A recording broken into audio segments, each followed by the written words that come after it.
Hello friends, नमस्कार and welcome to समाधान। साथियों, उम्मीद है कि आप सब अच्छे होंगे और साथ ही साथ आपकी स्टडी भी अच्छे से चल रही होगी। सहायक नगरपालिका योजना पदाधिकारी और ये पहली बार पदों का जो संवर्ग है बनाया गया है सहायक नगरपालिका योजना पदाधिकारी का, और इसको इंग्लिश में असिस्टेंट म्युनिसिपल प्लानिंग ऑफिसर के नाम से भी जाना जाएगा। एएमपीओ इस पोस्ट का नाम रहेगा।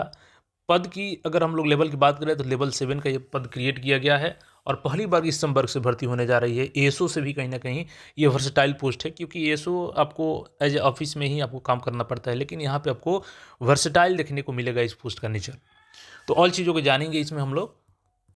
और चूंकि देखिएगा तब पहली बार नगर विकास एवं आवास विभाग के अंतर्गत संचालित विभिन्न केंद्रीय जो योजनाएं हैं, केंद्र प्रायोजित आपका योजना है, इसके बाद से आपका राज्य योजना के अंतर्गत जो भी विभिन्न योजना का कार्यान्वयन करना है नगर निकाय द्वारा किया जाता है, परंतु उक्त योजनाओं से संबंधित संचिकाओं में अभिलेखों आदि समुचित ढंग से रख रखाव, अनुरक्षण एवं उपस्थापन के सुगमता के उद्देश्य से नगर निगम स्तर पर योजना प्रभाग का गठन करते हुए उक्त प्रभाग में कतिपय पदों के सृजन की आवश्यकता महसूस की गई है। तो देखिए, योजना प्रभाग का भी गठन हुआ है इसमें, और उक्त के आलोक में नगर निगम स्तर पर योजना प्रभाग का गठन करते हुए उसके अंतर्गत सहायक नगरपालिका योजना पदाधिकारी और नगरपालिका योजना पदाधिकारी का पद सृजित किया गया है।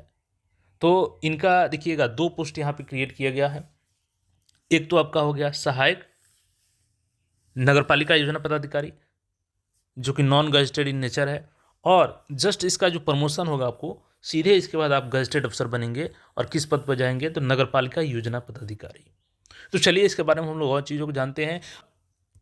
तो आपकी हमेशा शिकायत रहती है कि सर क्या स्पेशल क्वालिफिकेशन वाला ही जॉब का नोटिफिकेशन आएगा, हम लोग के लिए नहीं आएगा।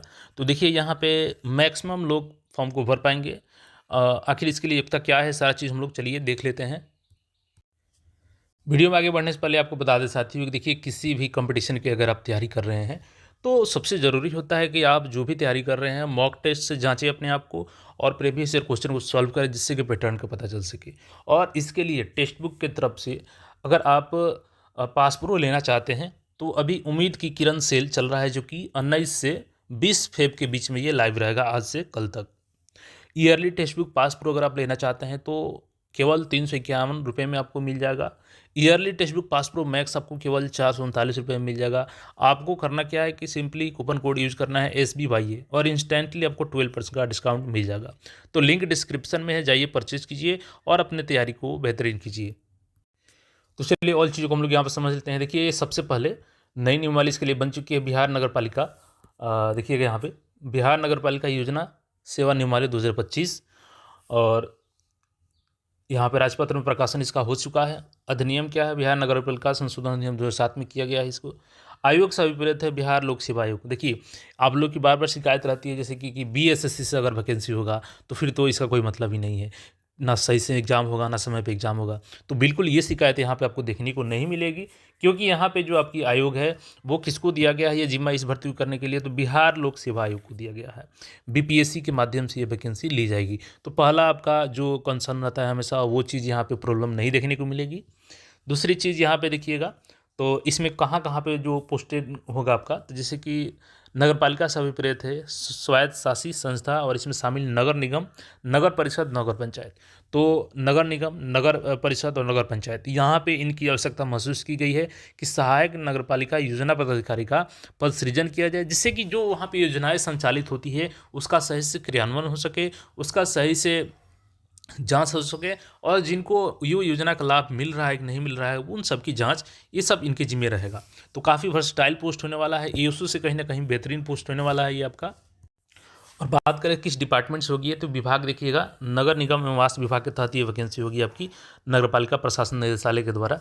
और सेवा से अभिप्रेत है तो बिहार नगरपालिका योजना सेवा, ये अलग आपका संवर्ग बन चुका है। बिहार नगरपालिका योजना सेवा संवर्ग, ये पहली बार गठित किया गया है इस संवर्ग को। और देखिए इसमें कौन कौन से पद क्रिएट किए गए हैं, तो उसके बारे में नीचे हम लोग स्क्रॉल करते हैं। तो यहाँ आप देखिएगा तो दो तरीके के यहाँ पर पोस्ट क्रिएट किए गए। एक तो आपका मूल कोटि का पद हो गया जिस पे डायरेक्ट रिक्रूटमेंट होगी, और एक आपका जो पहला प्रमोशन होगा। दोनों पद काफ़ी बेहतरीन है। देखिए, सहायक नगरपालिका योजना पदाधिकारी, ये आपका मूल कोटि का पद है और राजपत्रित है, नॉन गजेटेड है। और इसके बाद जस्ट आपका जो प्रमोशन होगा वो नगर पालिका योजना पदाधिकारी राजपत्रित गैजेटेड के रूप में होगा। बात करें लेवल की तो देखिए मूल कोटि का जो लेवल होगा आपका वो लेवल 7 का पद होगा और जो प्रमोशनल पद होगा ये लेवल 9 का आपका पद होगा। तो गैजेटेड पोस्ट डायरेक्ट आपको यहाँ पे भी प्रमोशन के माध्यम से मिलने जा रहा है। फर्स्ट प्रमोशन में ही आपको गैजेटेड अफसर का रैंक मिल जाएगा।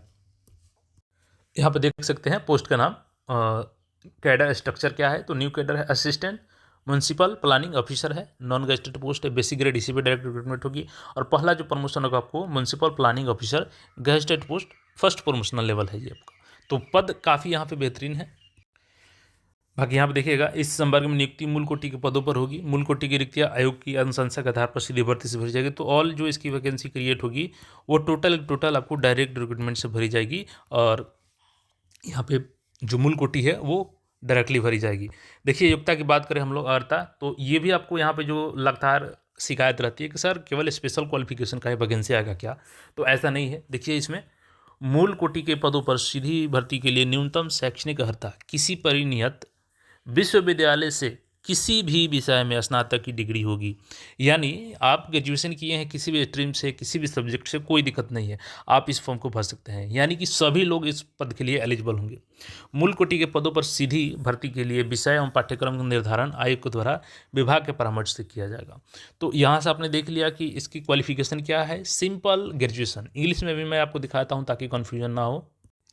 तो देखिए यहाँ पे for direct recruitment to the post of basic cadre minimum educational qualification shall be law graduate. अच्छा देखिए यहाँ पे मिस्टेक है इस नियमावली में।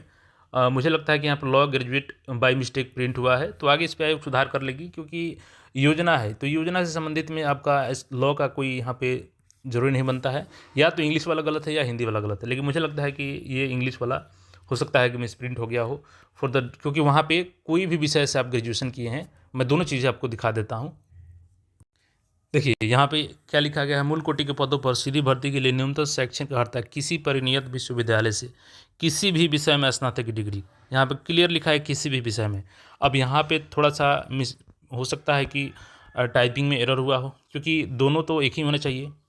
यहाँ पे देखिएगा इंग्लिश में क्या लिख दिया गया है, एलिजिबिलिटी में बेसिक कैडर पे minimum educational qualification shall be law graduate from a recognised university.